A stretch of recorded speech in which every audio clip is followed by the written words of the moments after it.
नमस्कार दोस्तों, आप सब सकुशल होंगे, स्वस्थ होंगे, सुरक्षित होंगे और आपकी और आपके परिवार की सकुशलता और स्वास्थ्य की उन्नत कामना करता हूँ।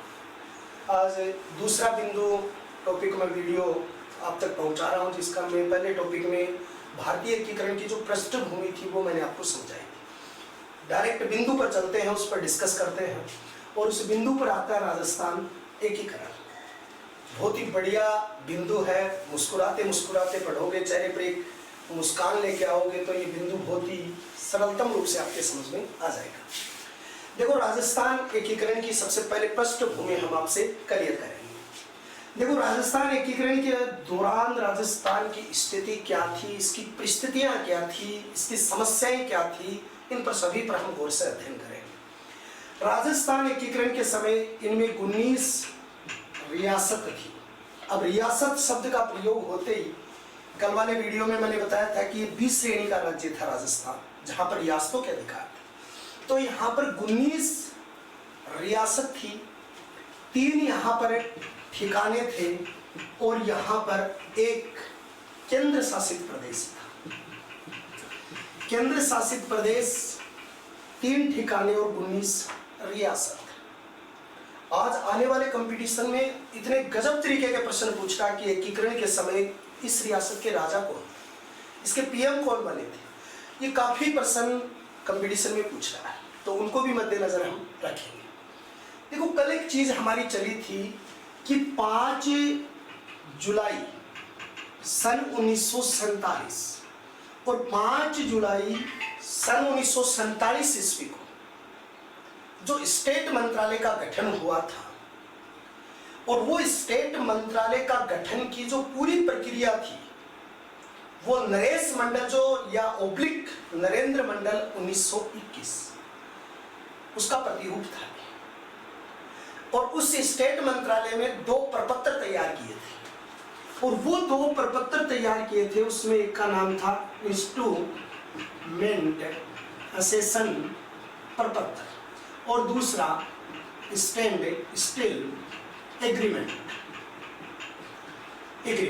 ये 2 चीजें उस समय ये प्रपत्र तैयार किए थे कि भाई एक संतुष्टि के आधार पर इनको कैसे राजस्थान की एक भौगोलिक और प्रशासनिक व्यवस्था में इनको जोड़ा जाए।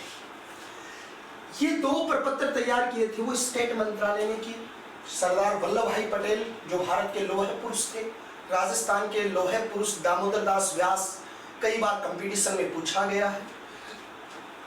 इस 5 जुलाई को ये दोनों प्रपत्र बनकर तैयार हो गए। अब क्या हुआ कि जब ये 19 रियासत थी, 3 ठिकाने थे और एक केंद्र शासित प्रदेश था, 4 जुलाई सन 1947 ईस्वी भारतीय संविधान की धारा 8 में यह कहा गया था कि भारत देश जो है वो रियासतें हैं वो विलय के लिए या स्वतंत्रता के लिए स्वैच्छिक विचार कर सकते हैं। तो भारतीय स्वतंत्रता अधिनियम 1947 4 जुलाई को जो पारित हुआ उसमें ये बात कही गई थी धारा 8 के मुताबिक। अब स्टेट मंत्रालय के प्रमुख सुप्रीमो सरदार वल्लभ भाई पटेल जी ने कहा कि देखो, रियासत जो एक स्वतंत्र राज्य का दर्जा चाहती है तो 2 औपचारिकता पूरी करो। पहली औपचारिकता, उस रियासत के पास 1 करोड़ की आमदनी होनी जरूरी है और उस रियासत की जनसंख्या 10 लाख तक होनी चाहिए। ये बातें इस स्टेट मंत्रालय के प्रारूप में कही गई थी। जब ये बात कही गई कि 1 करोड़ और 10 लाख दोनों मापदंड, 10 लाख जनसंख्या का मापदंड है और 1 करोड़ आमदनी का मापदंड है कि ये पूरा कर दो, हम बना दें। और उस समय इस मापदंड को पूरा करने की जो व्यवस्था थी वो 2 ही रखती थी, 4 रखती थी।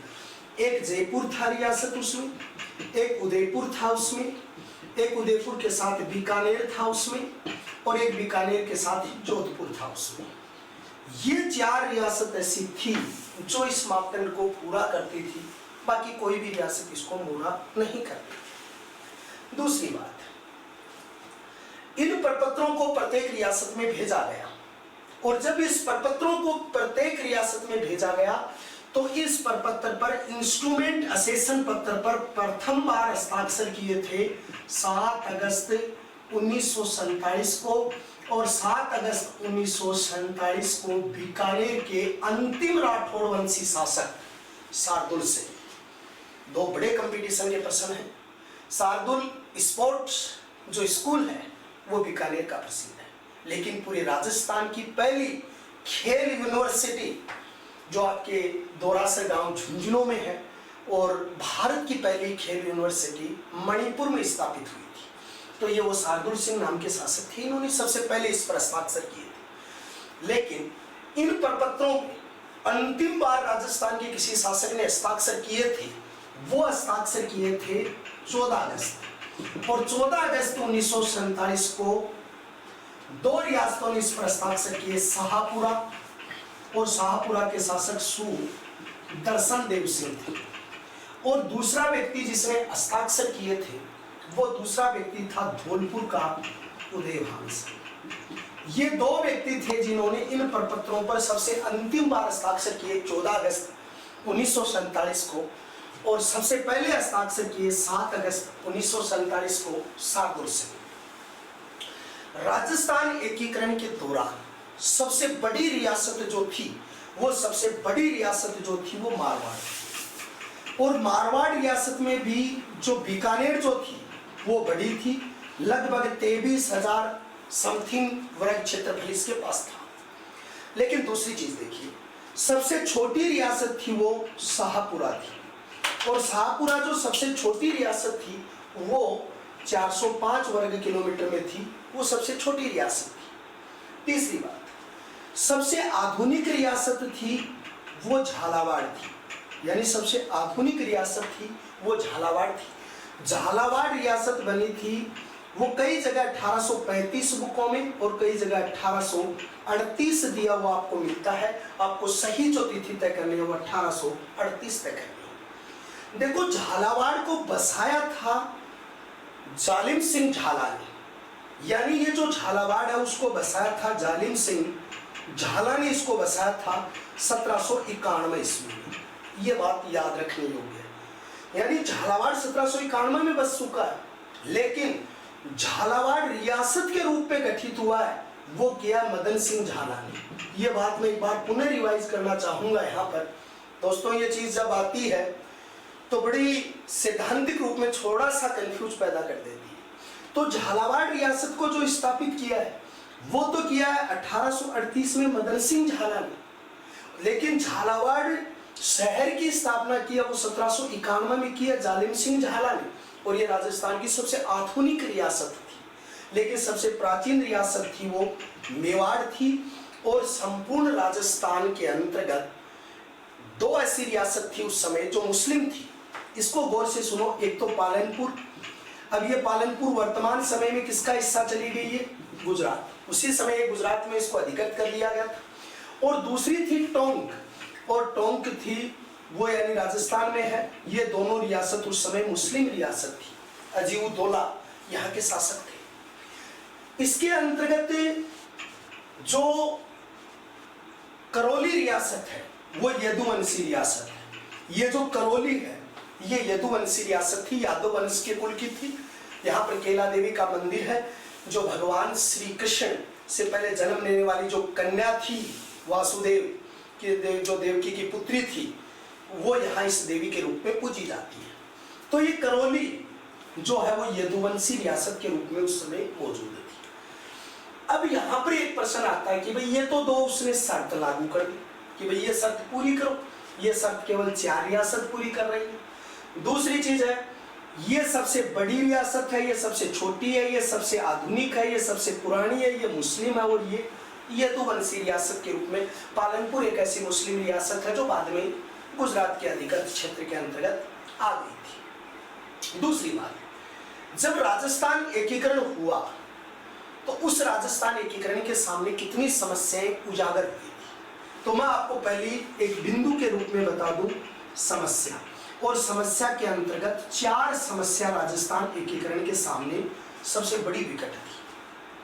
पहली बात तो ये विकट समस्या आई कि मेवों की सबसे बड़ा खतरा वहां पर भारत में आया। पहली बात तो यह कि ये मेव कौन थे।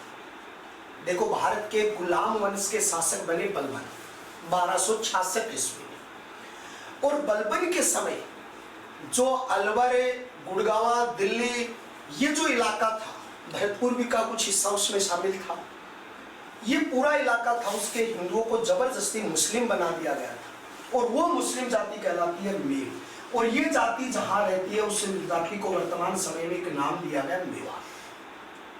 ये मेवात के जो लोग थे, मेव के जो लोग थे, वो अलग से राज्य चाहते थे और उस राज्य का नाम ये रखना चाहते थे मेवात, जो आज हरियाणा में एक जिला है। दूसरी बात, यहां पर ये मेव जाति थी, इसने विद्रोह कर दिया था एकीकरण की जब बातें चली, और एकीकरण के विद्रोह का दमन किया था नारायण सिंह भास्कर। ये नारायण सिंह भास्कर जो है, उन्होंने इसका दमन किया था, ये जो मेवों ने विद्रोह किया।